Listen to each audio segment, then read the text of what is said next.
Zephaniah chapter 2, verse 1. Gather yourself together, yea, gather together, O nation of not desire. So in the midst of him destroying this place, he's telling us, before I destroy it, you have to gather together. That's not just coming here on the feast days. That's not just coming on the Sabbath. That's real talk. You have to gather together. I may lose my job, brother. Are you gonna help me?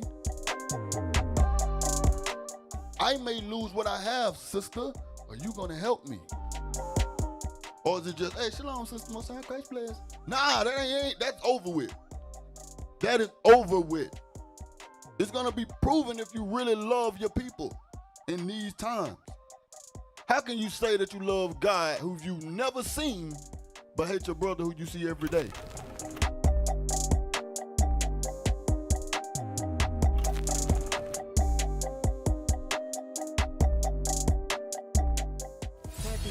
Warm, gotta pick a side. Who am I?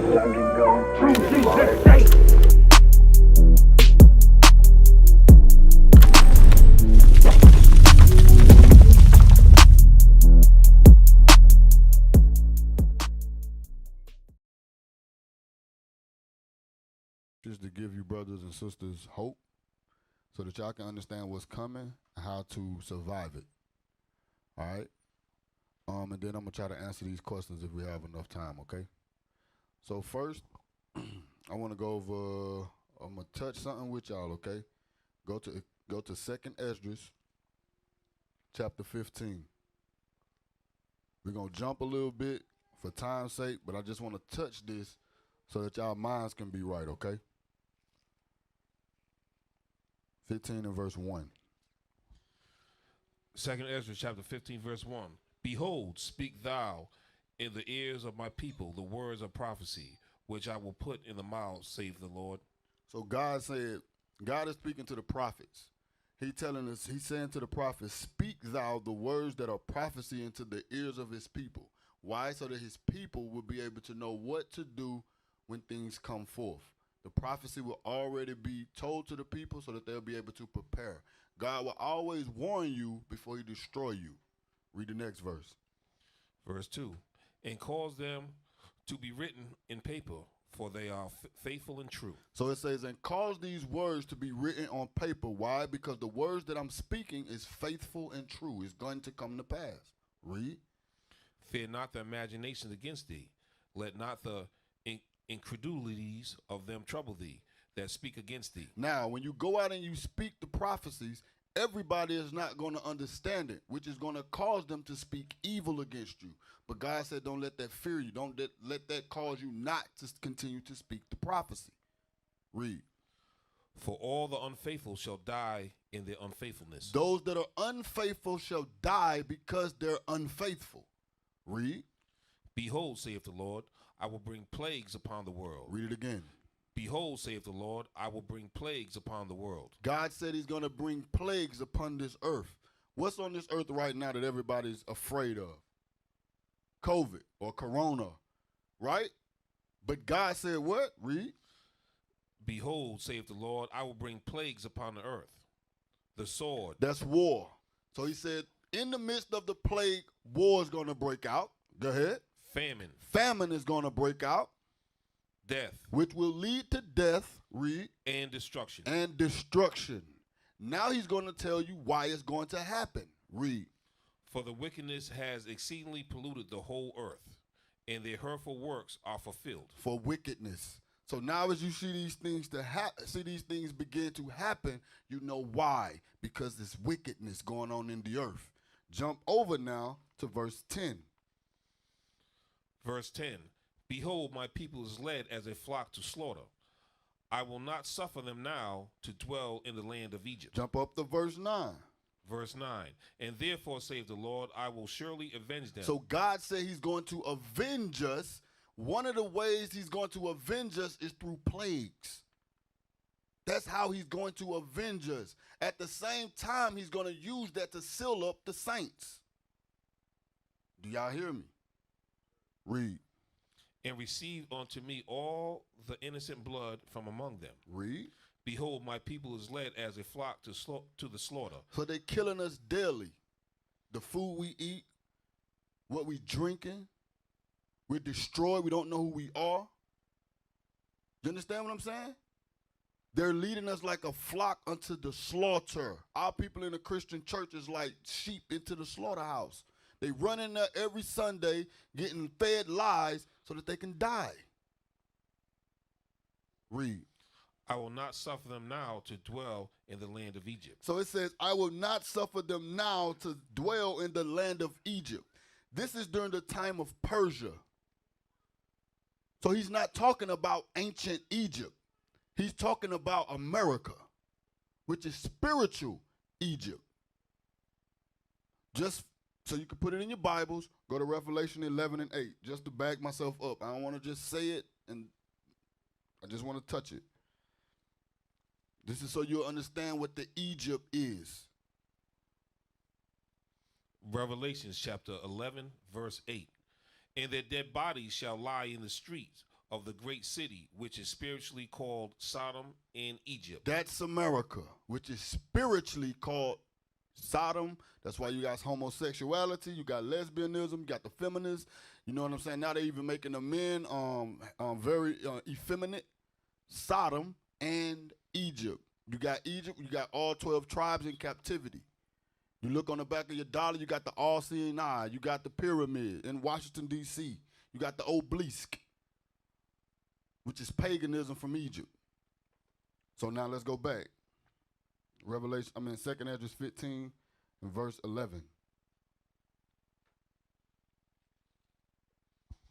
2nd Ezra chapter 15, verse 11. But I will bring them with a mighty hand and a stretched out arm. Stop. But God said he's going to bring us out of Egypt with a mighty hand. Read. And smite Egypt with plagues. And do what? And smite Egypt with plagues. What did he say? And smite Egypt with plagues. And smite Egypt with plagues. And smite America with plagues. What plagues? COVID. It ain't going nowhere. They just got another strand. What is it? Omicron? Omicron. It ain't going nowhere. This Bible is telling you what's going to happen. Read. As before. As what? As before. I'm going to smite Egypt with plagues as before. What happened when he smote Egypt last time? He delivered us while he was smiting Egypt. What is he going to do this time? Deliver us while he's smiting Egypt, America. The same thing. And we're going to go right back to the same wilderness, get taught again, and if you rebel there, you're dead.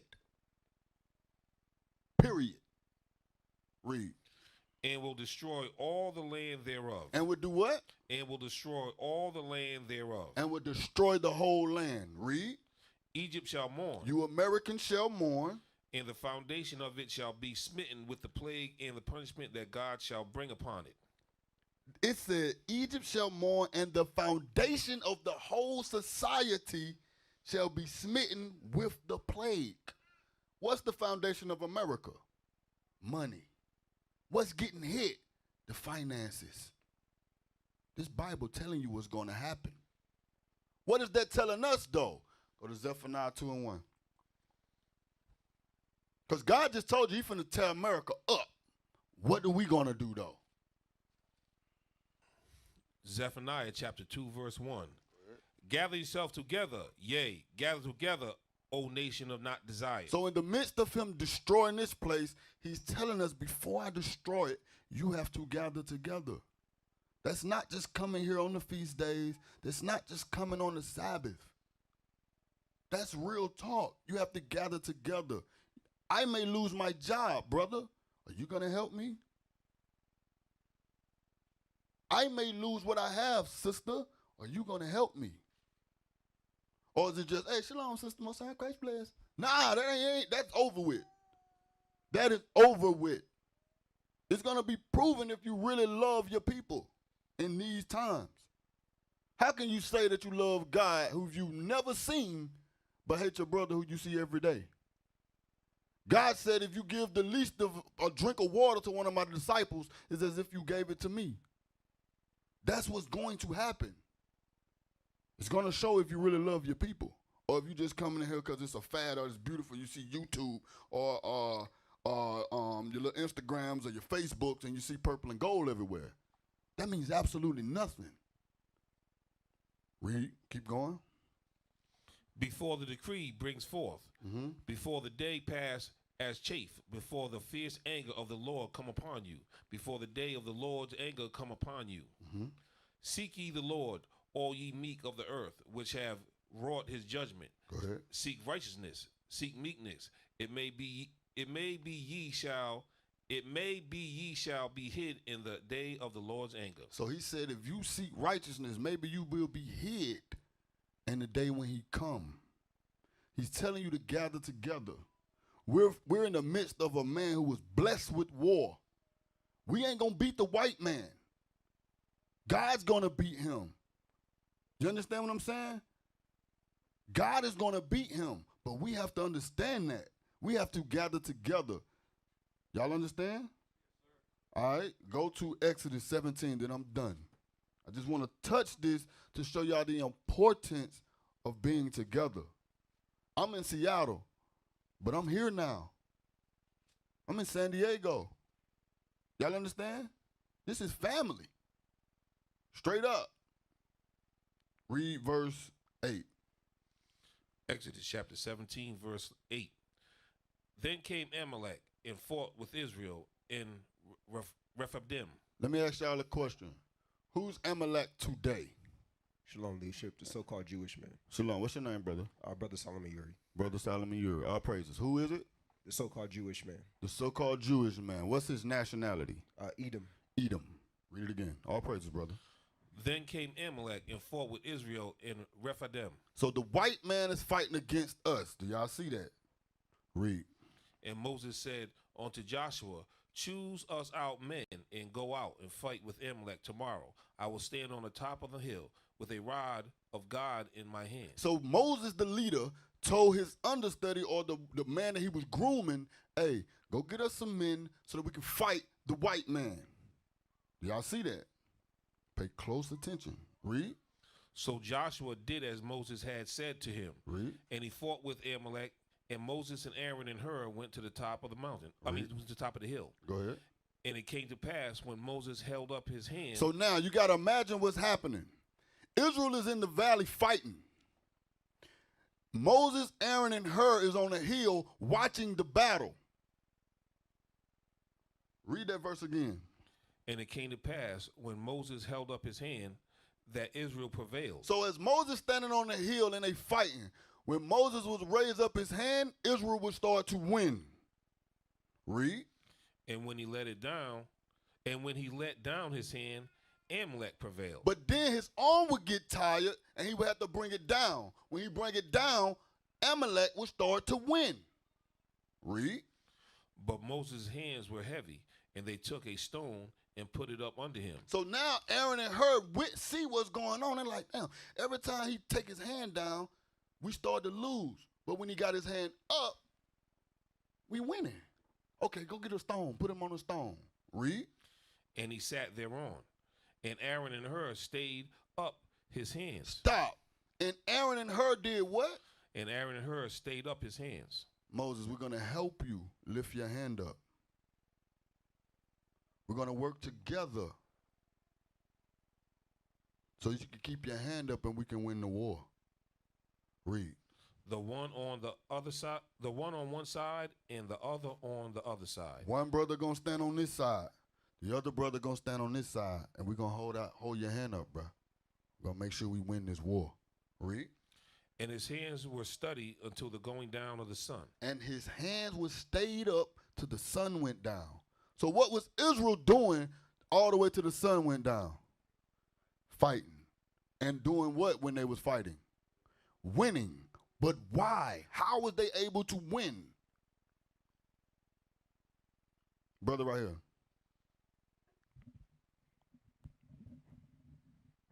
Shalom leadership, Shalom. Brother Tola. Unity. Unity. Working together. If Aaron and Hur would have been like, well, damn, Moses, why I can't do it? They wouldn't have not have stayed up Moses' hand. And they would have watched their people die because they didn't want to work together. That's the same. Who led Israel out of Egypt? Moses. But we reading right here, it wasn't just Moses that was doing it. Moses had help. That's us. We got to all have that mindset. Hey, look, man, I'm not going to let you fall. We got to all have that mindset. Every last person in here got to have that mindset. I'm not going to let you fall, bro. I'm going to be that person to hold your hand up when things get hard. It's fin to get hard, especially if you wearing fringes. Because what you going to do, tuck them in? It's finna get hard. It's going to take each and every one of us to have love for one another. Read. And Joshua discomfited Amalek and his people with the edge of the sword.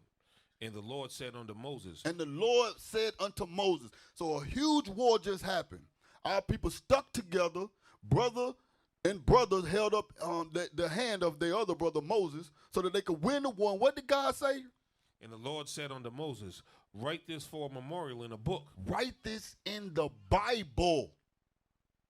Put it in the book so that thousands of years from now, when they go back into captivity, because Moses told us that in Deuteronomy 28, when they go back into captivity, they can read this again and work together.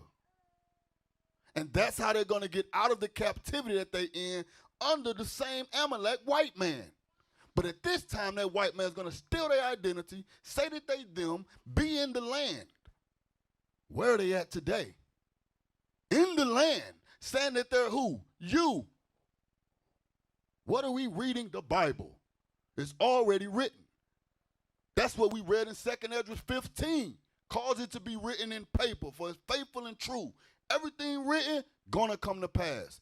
What we got to do is, as we see it happening, we see the famine coming, we got to hold each other's hand, get through this thing, man. That's what you should get from this. Ain't nobody doing this alone. The man that try to do it alone gonna die. Ecclesiastes chapter 4, verse 9. Two are better than one. What did the book say? Two are better than one. Two are better than one. Read. Because they have a good reward for their labor. Read. For if they fall, the one will lift up his fellow. But woe to him that is alone. What did the Bible just say? But woe to him that is alone. If you try to do this on your own, you're dead. But woe unto him that is alone. Read. When he falleth, for he has not another to help him up. Did we not just read what happened with Moses? We just read it. Israel was about to die. So all praises to the Most High. I just came just to let y'all know, man, like, work together. Work together. It's finna get hard. Every mind should be on, hey, look, man, hey, what you going through, bro? I got you. And if I ain't got you, I'm going to try to get the help for you. That should be the mindset. Ain't nobody should be in here on no foolishness. We don't have time for that. This is warfare. We lost the war. We behind enemy lines right now. And God is so powerful that he putting us back in, he putting us together in enemy lines. But we got to make the choice to be like, look, bro, I got you, man. I ain't going to let you fall. That got to be your mindset as a leader. All you men came in here to be leaders. We ain't coming here just to sit here and read the book. We came here to read the book, apply what the book say, and go out and war for our people. And if that ain't your mind, die. That's the mindset that all the forefathers had. That's why they was bold when they went to go teach the word. Because they was willing to die for their people. Look at Jeremiah. That got to be your mindset from this point on, man. That got to be your mindset. Who am I? I just can't. I'm nothing. I could drop dead tomorrow. But what I'm telling you is straight out the Bible. And it must be meant for God to let these words hit your ears. What you're going to do with it is between you and God. But I just can't have a little message. Work together. Work together. Nation is family. Nation is community. Nation is men leading by example. Nation is women's support. Nation is children with role models. Nation is unity. Nation is you. It's nation time.